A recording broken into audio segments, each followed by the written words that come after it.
अरूलाई सुरक्षा दिने प्रहरी नै असुरक्षित। सुर्खेतको मेहेली प्रहरी पोस्ट जीर्ण भवनबाट सञ्चालन। समाजमा शान्ति, सुरक्षा र कानुनको पालना गराउने जिम्मेवारी नेपाल प्रहरीको काँधमा छ।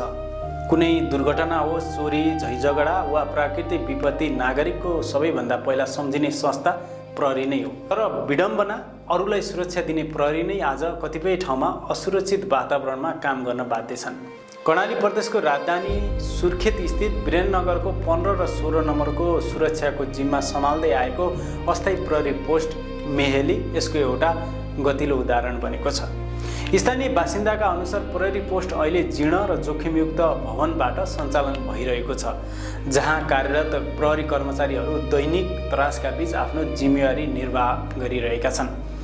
भवनको अवस्था हेर्दा कुनै पनि बेला थप क्षति हुन सक्ने चिन्ता स्थानीयले व्यक्त गर्दै आएका छन्। यस्तो संरचनामा बसेर सेवा दिनुपर्ने बाध्यताले प्रहरीको मनोबल मात्र होइन, नागरिकलाई दिने सेवा र सुरक्षा व्यवस्थामा समेत प्रभाव पर्न सक्ने देखिन्छ। प्रहरी कर्मचारीहरू 24 घण्टा जनताको सुरक्षाका लागि खटिरहेका हुन्छन्, तर उनीहरूकै कार्यरत कार्यालय नै सुरक्षित नहुँदा राज्यले आफ्ना सुरक्षाकर्मीप्रति पर्याप्त ध्यान नदिन सकेको प्रश्न अहिले जनस्तरबाटै उठ्न थालेको छ। कर्णाली प्रदेशकै राजधानी रहेको जिल्लामा यस्तो अवस्था हुनु झन् चिन्ताको विषय बनेको छ।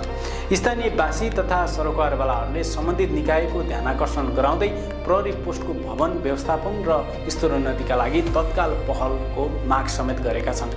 उनीहरूको भनाइ छ, प्रहरी सुरक्षित भए मात्र नागरिक पनि सुरक्षित भएको महसुस गर्न सक्छन्। सुरक्षाको पहिलो घेरामा रहनुपर्ने प्रहरी आफै असुरक्षित अवस्थामा बस्नुपर्ने अवस्था अन्त्य गर्न अब सम्बन्धित निकायले कति चाँडो कदम चाल्छ त्यो भने हेर्न बाँकी छ।